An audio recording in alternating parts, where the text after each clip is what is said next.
Hello बच्चों, पिछली class में हमने पढ़ा था रेजिस्टेंस कैसे बना, मतलब कहाँ से आया, किसने दिया। रेजिस्टेंस को देने वाला कौन था? ओम्स था। तो ओम ने क्या बोला था कि भाई अगर किसी भी कंडक्टर के अंदर से अगर आप करंट पोटेंशियल डिफरेंस को अप्लाई करते हो तो उसमें जो करंट फ्लो होगा वो किसके डायरेक्टली प्रोपोर्शनल होगा? उस कंडक्टर के किसी भी दो पॉइंट के बीच के पोटेंशियल डिफरेंस के डायरेक्टली प्रोपोर्शनल, यानी कि V is directly proportional to I। और फिर हमने प्रोपोर्शनलिटी का जब साइन हटाया था तो हमने क्या लगाया था? R लगाया था, उसी को हमने बोला था रेजिस्टेंस। अब हम रेजिस्टेंस के बारे में कुछ और जान लेते हैं, मोर अबाउट रेजिस्टेंस, कि भाई रेजिस्टेंस की जो एसआई यूनिट है वो क्या है? ओम्स, क्योंकि उसको दिया था ओम ने। रेजिस्टेंस को बताने वाला कौन था? ओम था। तो एसआई यूनिट क्या बनी उसकी? ओम बनी। तो भाई रेजिस्टेंस क्या है? रेजिस्टेंस की वैल्यू क्या आई? V by I. रेजिस्टेंस किसके बराबर आया? V बाय आई। यानी कि अगर एक ओम की बात करूं तो एक ओम किसके बराबर आएगा? 1 ohm equal to 1 volt by 1 ampere. अगर मैं इसको डिफाइन करता हूं तो भाई क्या है? 1 ohm is the resistance of a conductor through which a current of 1 ampere flows when the potential difference of 1 volt is applied between two ends of the conductor। जब किसी भी कंडक्टर के दो एंड के बीच में 1 वोल्ट का potential difference apply होगा और 1 एम्पियर का करंट बहेगा, then the resistance is said to be 1 ohm। ठीक है, अब इसका डायमेंशनल फार्मूला निकाल लेते हैं। डायमेंशनल फार्मूला क्या आएगा? भाई V है, वर्क डन का V क्या होता है? वर्क डन अपॉन में चार्ज। तो V का डायमेंशनल फार्मूला निकाल लो और करंट का निकाल लो। V का भाई क्या होगा? M1L2 T-3 A-1। और भाई करंट क्या है? एम्पियर। तो A डिवाइड में आ जाएगा तो ऊपर चले जाएगा, कितना बनेगा? M1L2 T-3 A-2। अब आता है कि भाई कंडक्टर के अंदर रेजिस्टेंस क्यों पैदा हुआ, क्या कारण है? Cause of resistance. देखो, जब भी आप पोटेंशियल डिफरेंस अप्लाई करोगे across the ends of a conductor तो क्या जनरेट हो जाएगा? एक इलेक्ट्रिक फील्ड पैदा हो जाएगा। क्या पैदा हो जाएगा? इलेक्ट्रिक फील्ड पैदा हो जाएगा। तो वो इलेक्ट्रिक फील्ड के कारण क्या होंगे? जो वैलेंस इलेक्ट्रॉन होंगे, क्या होंगे? जो वैलेंस इलेक्ट्रॉन होंगे या फ्री इलेक्ट्रॉन्स होंगे वो किसकी तरफ भागेंगे? ये जैसे मेरा कंडक्टर है, सपोज कीजिए,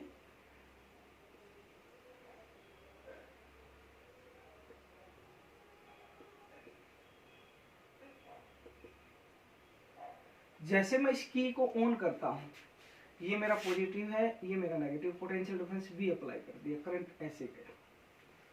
तो जो फ्री इलेक्ट्रॉन्स है वो किस तरफ ड्रिफ्ट होंगे? पॉजिटिव एंड की तरफ ड्रिफ्ट होंगे।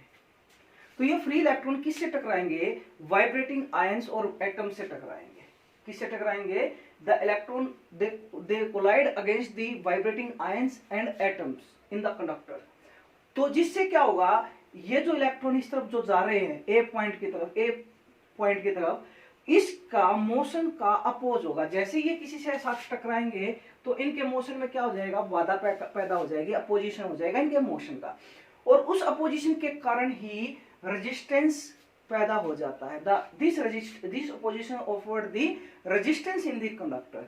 तो ये कारण है कि भाई जब फ्री इलेक्ट्रॉन, जब हम पोटेंशियल डिफरेंस अप्लाई करते हैं किसी भी कंडक्टर के दो पॉइंट के बीच में, तो जो फ्री इलेक्ट्रॉन वो किस तरफ जाएंगे? पॉजिटिव एंड की तरफ जाएंगे। और पॉजिटिव एंड की तरफ वो जाएंगे तो जो वाइब्रेटिंग आयंस और एटम्स हो गए उनके साथ वो क्या करेंगे? कोलिजन करेंगे, कोलाइड करेंगे।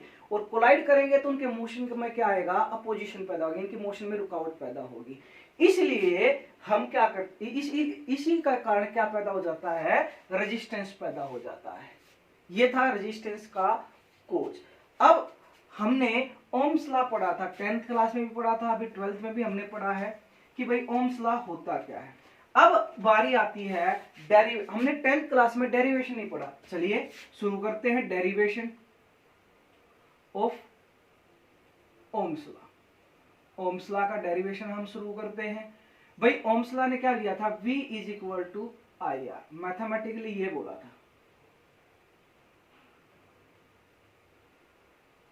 क्योंकि मैथमेटिक्स ही हमारा एक ऐसा टूल है जो किसी भी लॉ को क्या करता है?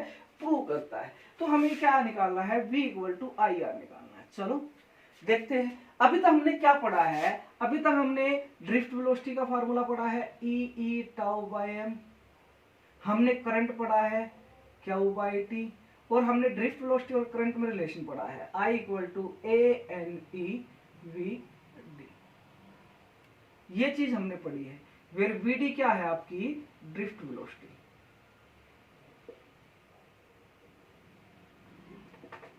तो भाई हम शुरू करेंगे। हमने यहाँ पर हमारे पास क्या है, ये चीज है, हम इससे शुरू करते हैं।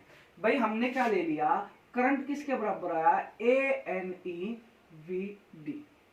भाई ड्रिफ्ट वेलोसिटी का फार्मूला उठा के यहां रख दो, I equal to A N E tau by M रख दिया। अब चलो इसको सोल्व कर लेते हैं, A N E square E tau by M. पहली मिनट में मैंने आपको बताया था कि जो इलेक्ट्रिक फील्ड होता है वो इलेक्ट्रिक फील्ड किसके बराबर होता है, पोटेंशियल ग्रेडियंट, यानी कि potential difference between the two ends और उन दोनों पॉइंट ए के बीच का डिस्टेंस। तो भाई हमने एक कंडक्टर लिया था, इस कंडक्टर की लेंथ मान लिया हमारे पास कितनी है,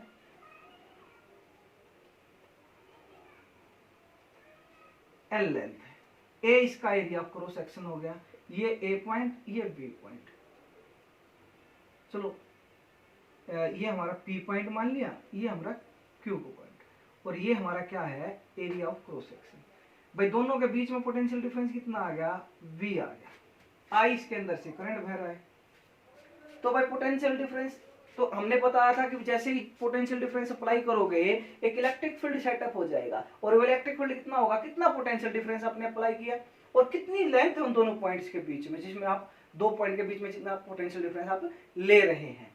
ठीक है, तो ये वैल्यू उठा के यहां रख दो, तो I किसके बराबर आया, A N E square V tau by M L. हमारे पास V आ गया। अब क्या करो, क्रॉस मल्टीप्लाई कर दो। क्या कर दोगे, क्रॉस मल्टीप्लाई। क्रॉस मल्टीप्लाई करोगे तो बेटा क्या आएगा, V by I M L A N E square tau. एक इक्वेशन को और दो इक्वेशन को कंपेयर करोगे, अगर मैं इसको लिखूंगा यहां से V बाय आई किसके बराबर आया, R। तो इस इक्वेशन को और इस इक्वेशन को कंपेयर करोगे तो R की वैल्यू मिल गई। On comparing these two equation we have got the value of R, we have received the value of R। हमारे पास क्या है R, M L by A N E square tau. ये हमारे पास रेजिस्टेंस का फार्मूला आ जाता है मैथमेटिकल। ठीक है बेटा, ये हमने पढ़ा है। अब इसी से कोई चीज निकाल लेते हैं। भाई हमने 10th क्लास में एक चीज पढ़ी थी कि भाई जो रेजिस्टेंस होता है वो तीन चीजों पर डिपेंड करता है। किस किस के ऊपर, resistance is depends upon the length, resistance is inversely proportional to area of cross section, और resistance is depends upon the temperature. ये तीन चीज पढ़ी थी। अगर मैं इन दोनों को करूं तो R is directly proportional to L by A. इसको मैं हटाता हूं, 10th क्लास में हमने पढ़ा था, तो हम क्या लगाते हैं, रो।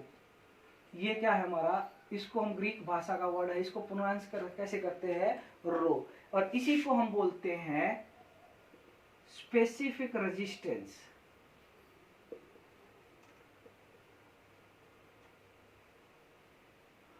और रेजिस्टिविटी।